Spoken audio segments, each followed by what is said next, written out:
I was working at a Starbucks down the street from my house. There was this very pretty girl who always came in every day and got a drink and would flirt with me for about 45 minutes. It was quite annoying because I was trying to work, but it was worth it. She asked me out a month after we met. Everything was normal at first, just a hug and kiss here and there. But after about a month of dating her, she wanted me to come over to her house. It was a good 25 miles from mine, so it was quite a drive. I went over there and we were talking, and she, out of the blue, asked me if I worshipped Satan. It was creepy, but I thought nothing of it at first. But after a while, she kept talking about it. She told me that she wanted to show me something, so she brought me to her spare bedroom. I thought we were going to do it, but when she opened the door, there was a gigantic pentagram painted on the floor with what I still think is blood. She told me that she worshipped Satan, and she killed animals every other day in the room. She thought it was totally normal and thought that I was the creepy one for not wanting to help her. I broke up with her the next morning and she didn't seem to mind too much. Later that night, I was watching TV in my room. I decided to go to bed because it was getting late. I turned off the TV and started to fall asleep. I was just falling asleep when I heard a noise. A front door. It was late, so I knew it couldn't be anyone I knew.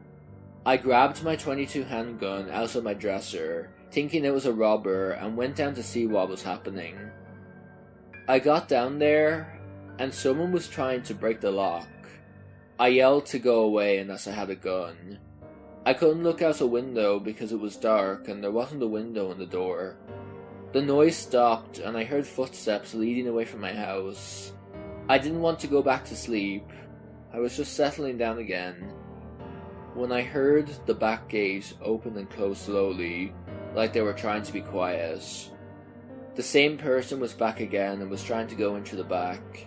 I looked through the window in the back door, and I saw my ex huddled at the door, trying to break the lock. I yelled her name and told her to leave me alone. She slipped an envelope under the door and ran away. I opened the letter, and there were pictures of dead animals, and a picture of her with no shirt on, and there was a pentagram carved into her chest. I left the next morning, and I'm currently staying at my friend's house to get away from her. It was the worst thing that ever happened to me. Never date someone who worships Satan. Okay, this story isn't super scary, but it definitely managed to creep me out. So, I was walking to my grandparents today, and I was on my way walking through an empty street. When I look across into the road, there's a man in a wheelchair, with one leg and his arm around something. He started calling me over, and he was almost in tears, so obviously I asked, "What's wrong?" He starts telling me how a guy in a car was being mean to him, and he drove by and was swearing at him, but the guy wouldn't tell me how long ago it was. But listen, this is a pretty long street, and it's only big enough to fit one car, and there's no side streets to turn onto, so the car would have had to pass me. And I hadn't seen a single car the whole time. He looks at me. If he wants me to go, sort the guy out. But I am a short girl. I wouldn't be able to take anyone on if I tried. I told the guy that if the person was gone, then he shouldn't worry, which was when he started getting closer to me and asking me my name. So I gave him a fake name and stepped back. At this point, I looked at what was in the guy's arms, and it was a 6-pack of beer with 2 missing, and it hit me that he was obviously very drunk. I said I would walk down the street with him, cause I'm not gonna leave a drunk, disabled guy in the middle of the road, and he started to follow me. He randomly started crying about his cat that he had lost. And then he started saying that his neighbor stole it and keeps asking him for money. Then he switched back to tell me he's new to the area by like 3 days, and the conversation carried on like this the whole walk. We got to the street that he said was his, and he was just watching me and getting closer. I asked which house he lived at, and he pointed to the one on the end. As we got to the one, he pointed to the house in the middle. Then the same when we got there, he pointed to the end. Once we got to the end of the street, he wanted to follow me into the alley. I couldn't stop feeling really uneasy, because he had a creepy vibe. So I didn't want to walk him home, because it's a rough area that we were in. And it's one of those areas where you hear about girls being kidnapped in the broad daylight. I feel so bad about this, but I wasn't risking anything. He really slowly started to get up to grab. I sprinted in the opposite direction. I didn't stop until I got to my grandparents' house. Yeah, it could have been a completely innocent guy, but I got a dodgy feeling about him. So, drunk wheelchair guy who tried leading me into a dark alley? Let's not meet again.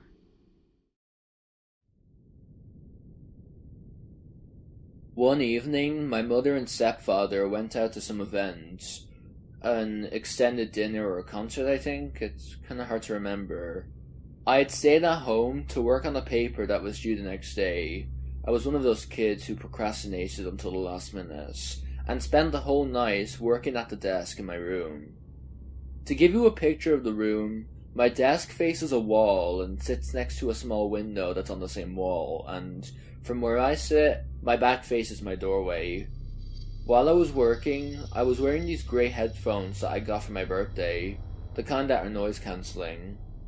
My parents left the house at around 6 PM, and the whole time they were gone, I sat at my desk, blasting music through my headphones and writing my essay.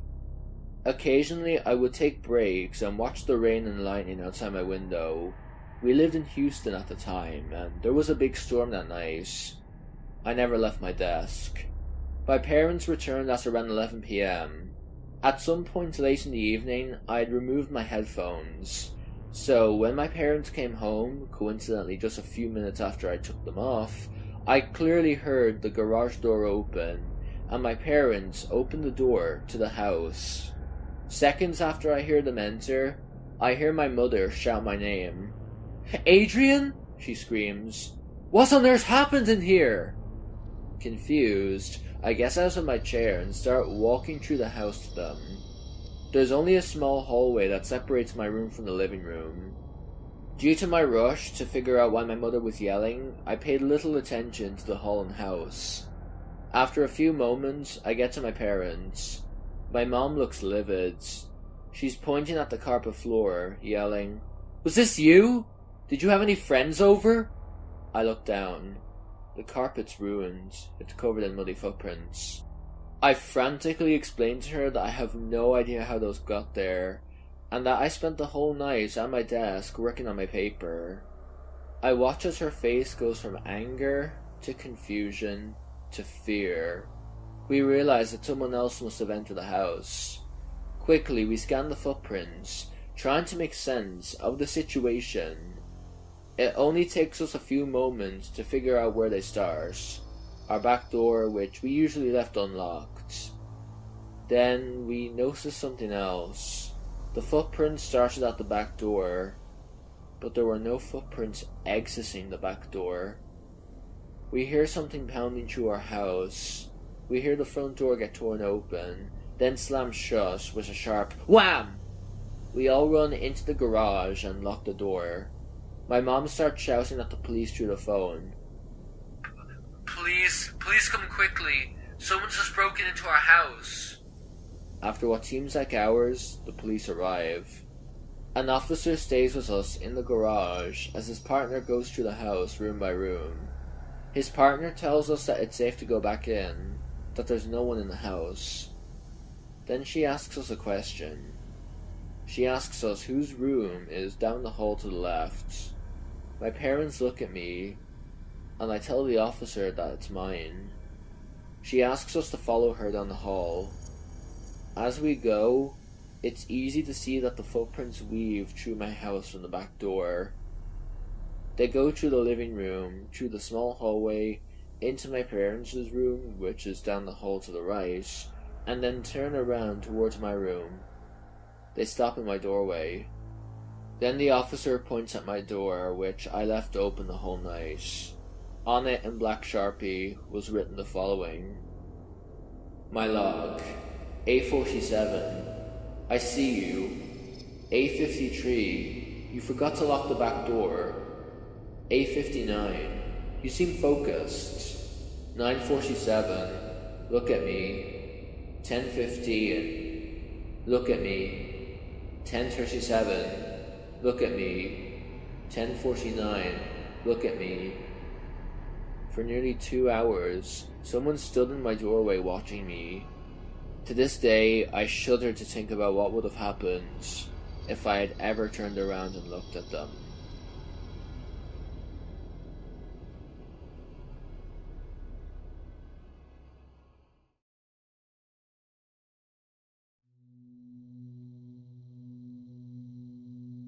I had just turned 15, and it was the end of the summer. My parents were working. They were administrative and monetary consultants at a lawyer buffet, and my brother was in a basketball practice. So I was home alone with my puppy, watching TV. The phone rang. Hello? Hello? Are you Martha's son? Yes, my name is OP.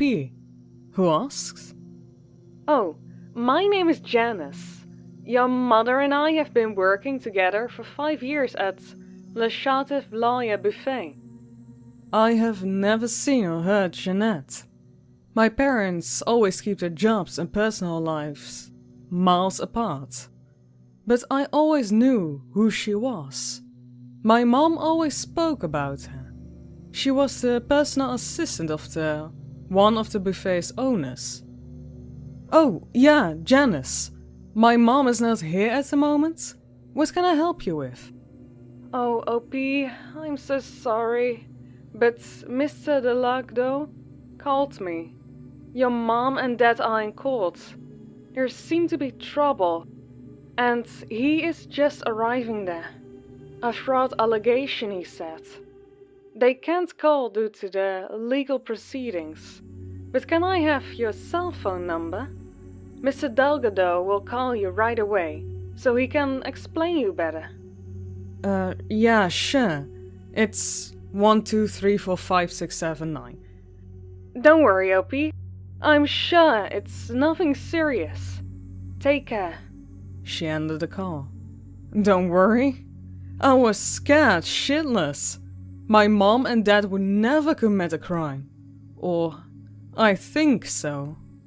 Maybe this was a misunderstanding. Before I continued, I must clarify some things. Mr. Delgado was another name I knew. This time, thanks to that, he was a junior associate in the same buffet my parents and Janice worked. And as far as my parents' conversations went, he was a very capable lawyer. My phone rang. Hello, is this OP? Yes, Mr. Delgado? Yeah, kid, listen to me. We're in quite a trouble. I'm here at the court. Your parents are being prosecuted for tax, evasion, and financial fraud. I'm working with bare minimum here, and the judge won't let me talk to them. So I need your help. This is a thunder case, so if we don't work fast, we could be in serious problems. What? But my parents would never do something like that. We haven't done anything illegal. OP, I believe you. I know you're scared, but listen to me. I need your help, so you can help Mom and Dad, alright? I will try. I was almost crying. Have your parents made some big purchases recently? A property, a car, House items like a TV, computers, fridge, or the like. Anything that could set the government alarms about illegal money movement. Well, they bought me a computer for my birthday, and my brother got a new iPad. He may have been used by my dad's credit card. That's great, OP.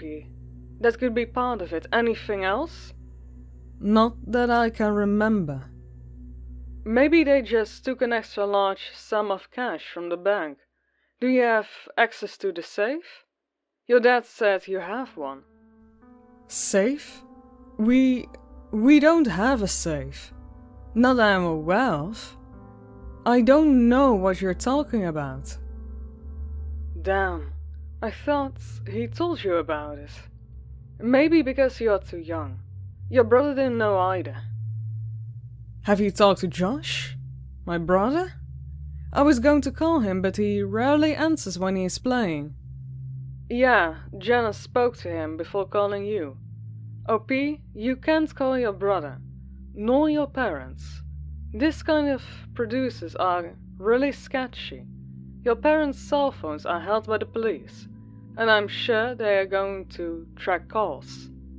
They won't check mine or Janice, because we are their lawyers, but yours are not safe. So please answer, only if it's one of the two of us. Janice's number is 987654321, and this is mine, understood? Yes, sir. Okay, call you later. Take care. He hung up. I was scared. I didn't know what to do. Couldn't call anyone. And I just found my dad was keeping a secret safe from me? What the fuck? Since when did my parents manage that amount of money? I waited for an hour. I was just about to call Mr. Delgado when I received a call.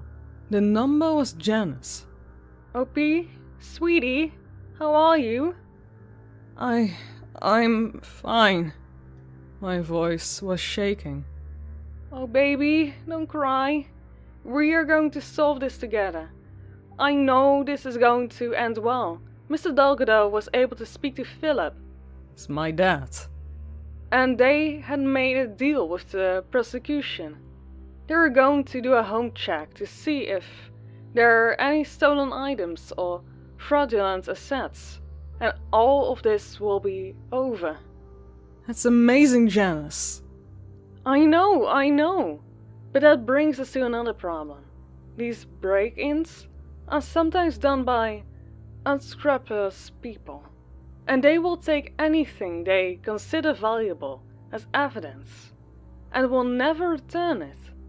Your mother fears they will do that.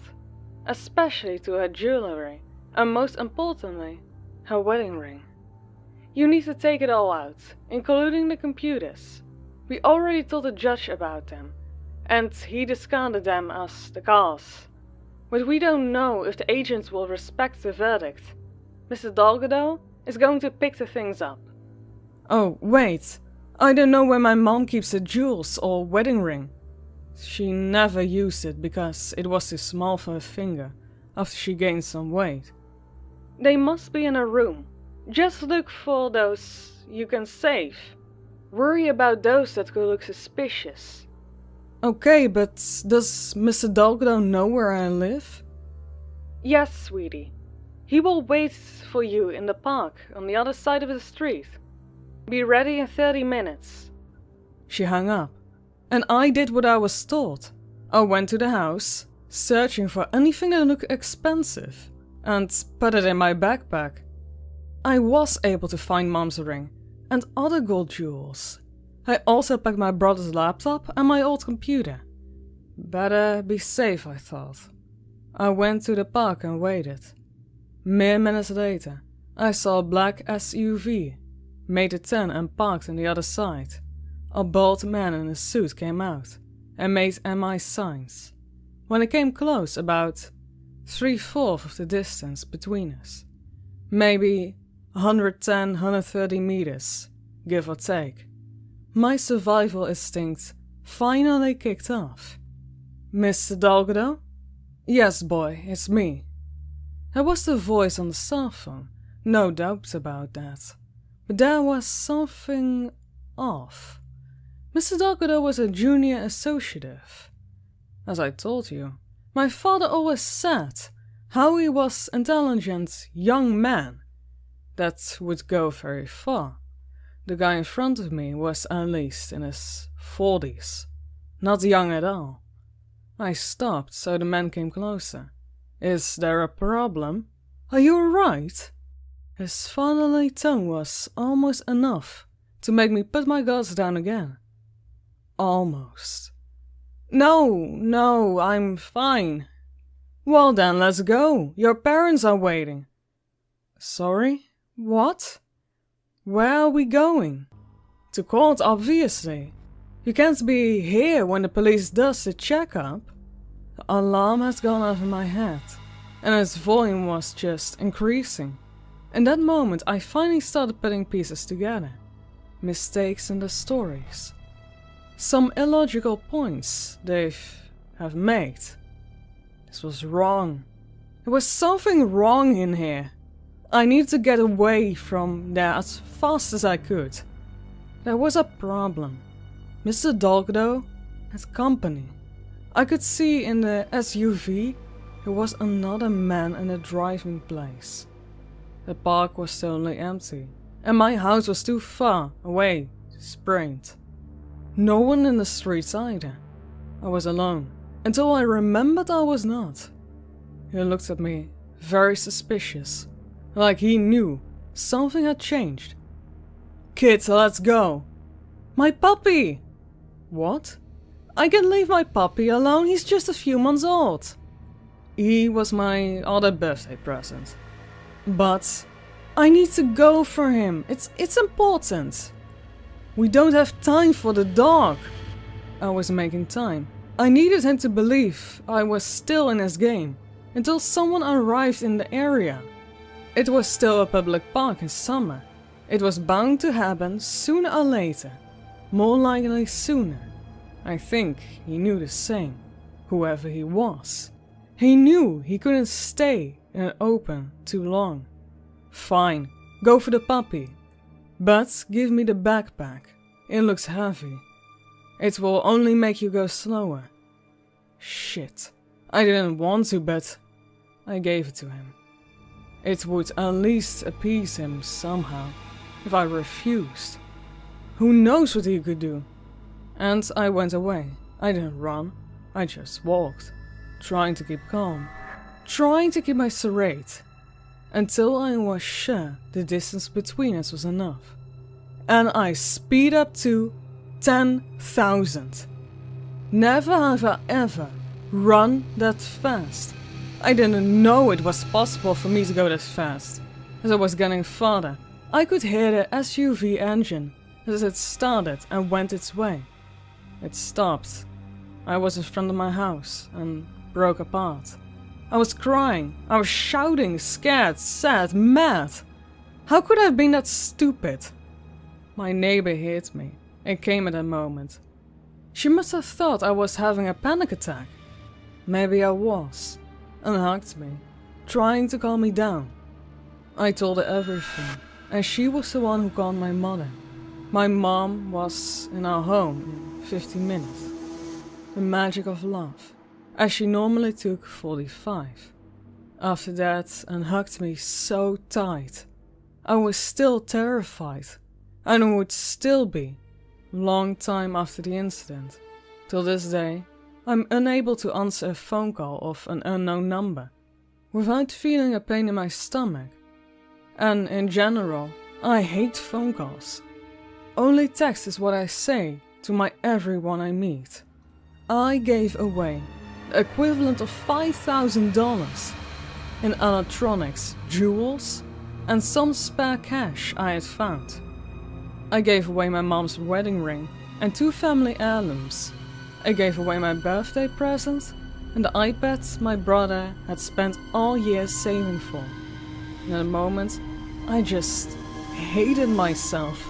I hated I'd been tricked so easily. Even if my family said the most important thing, was that I wasn't hurt. I still saw the pain on losing all the material things, especially Mom, that hurt me the most. With time, we were able to understand that this was a very long game. We were been involved for months. How did I know my parents' co-workers' names and jobs? My mom lost a flash drive with loss of documents some weeks prior. She believes in the boss with a lot of job information, nothing illegal, most administrative. She never thought too much on it, but it's likely they also got a home telephone from one of the documents. How did I know where I lived? That summer, we had received a lot of calls from different services, ex-bank, ex-telephone line, ex-public service to verify data. Most of the time it was my brother who answered, sometimes my mom for me. We understood that, under that pretext, they were able to obtain not only our address. My brother is sure he gave it to the gas company, but they verified my parents' name. How did they know I was alone so they could trick me? Same method, with their almost daily calls. They knew who was at home at the time, and were able to pinpoint that most Tuesdays and Thursdays I was left in the house with no one else, not even my brother. I also believe they had come to the area at some time, as they knew the park had no security cameras, and that my mom did not use her ring. They created this whole story, almost perfect, but it still had flaws. First, the one that saved me, Mr. Delgado's age. Second, I forgot my mother had just been working at the buffet for 3 years. It was impossible she met Janice 5 years prior. Third, the safe thing. Obviously a general assumption they make believing every person has one. Fourth, I found Mr. Delgado was acting as my parents' lawyer, when my uncle, my dad's brother, had always been the one in charge of any small legal problem we had. Fifth, all the legal chit-chat. I didn't know our legal system that well, but it's almost impossible. You are taken suddenly to court, and judges in less than a day, without being able to establish a defense. This is just of what I can remember, as this was almost 12 years ago. My conversations with Janice and Mr. Delgado were longer, and I know I had seen more holes in the stories once I reviewed them without the panic. Sadly, I saw through their lies too late, and when I was already in a bad position, I was victim of a llamada millonera, the millionaire's call. A method in which the criminals manipulate the most naive and vulnerable person in the household, using an emotional bargain, so that they're willing to give up their things, or even themselves. The thieves were never caught. The phones they were used were fake ones, and without camera footage. The police had nothing to work with. There were no fingerprints or similar, because they didn't touch anything I kept. I was not able to see the SUV plate, due to the distance, and Mr. D was an average Joe, without any identifiable mark. The only good thing that happened that day was that I didn't enter the damn car. Maybe I won't be writing this if I did. We lived in fear they would reappear someday, as I knew our home address, but thanks to God it didn't happen. And I hope it stays that way. Janice and Mr. Delgado, let's not meet again.